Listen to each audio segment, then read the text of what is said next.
Great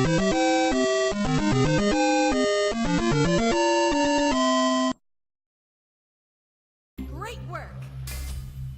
When to build anti-heal and who should build it? The answer is everyone. Well, that's mostly true. We will get into that in a bit. First of all, anti-heal should really only be picked up if the enemy team has at least one healer, multiple self-healers, or multiple healers. The most popular healing gods you'll see are Aphrodite, Guan Yu, Chang'e, Ra, and Sylvanas. Sometimes you'll see Hel too. Also, don't forget gods such as Hercules or Chalk that provide self-healing. Most of these gods could be in multiple roles, so how do we decide when to build the anti-heal items? The answer is no later than the third slot into your build. Once healers reach level 12, they'll typically have at least 4 points until their healing ability. Typically you will reach level 12 or 13 when you are able to buy your third full item. You can build anti-heal later, but it is very much recommended to do it by third slot, otherwise things could get out of hand quickly, as you may not be able to contain the heals of your opponents. So now we'll be talking about different roles. First, Warrior or Guardian solo. The most popular and useful item for anti-heal in the support or solo role is without a doubt Pestilence. It's an aura item that decreases all forms of health and health regeneration, also known as HP 5, by 25%. This also affects Potions, Chalices, Baron's Brew, Warriors or Guardian's Blessing, Stone of Gaia, and Gladiator's Shield. Mage solo. If you are a solo lane battle mage, such as Zhong Kui, Chang'e, Hades, or any others, you can easily buy both Pestilence and or Divine Ruin. Divine Ruin works through your god's abilities. It will anti-heal a target for 40% when you land an ability on an enemy for a minimum of 8 seconds. An example would be Aphrodite's Back Off for second ability. Hitting an enemy with this ability causes 8 seconds worth of anti-heal. However, this effect is stronger on damage over time abilities. An example would be Aphrodite's Doves for third ability.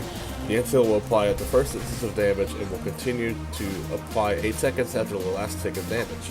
Assassin solo. Brawler's Beatstick and Pestilence are items you will likely buy. Brawlers acts in the same fashion that Divine Ruin does. Typically if you buy Brawlers it'll be 4th or 5th slot because you've already got the Pestilence online. Support. You should really only be buying Pestilence on support as far as items go, but you can also buy the Relic on Cursed Arms. It provides 50% anti-healing for 10 seconds.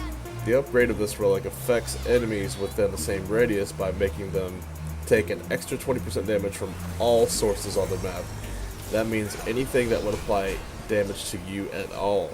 As an honorable mention, it would be a good option for your solo laner to pick up the relic in the second slot unless the team doesn't need it quite as much, so you can cover as much anti-heal as possible. Physical junglers. In most cases you will only pick up Brawler's Beatstick. It provides you with plenty of pin power and anti-heal that you will need for yourself and for your team. Magical junglers. In most cases your mid lane mage, unless a hunter mid of course, will have Divine Ruin, or in the hunter's case, Brawler's Beatstick. But it is very helpful to squeeze in this item into your build. Mid lane mage. Divine Ruin is likely the only pickup you will have. Once again, recommended by third slot. Physical ADC. Toxic Blade is an option, but it's not a very good one. Unless you absolutely need it in case the other team has an insane amount of healing, you should let the rest of your team take care of the anti-heal items for the enemies that you'll be facing. Magical ADC. You'll be able to pick up Divine Ruin along with your mid lane mage. Once again, unless your mid laner is a hunter, which then will give Brawler's Beatstick. Having this easy to apply anti-heal is very much welcomed. I hope you realize that most gods can and are able to pick up the anti-heal items. It is up to you to figure out if it's best to do it by second or third slot of your choice. I hope this video helped you out with the understanding of heal and anti-heal. And with that, Majabusha, peace out.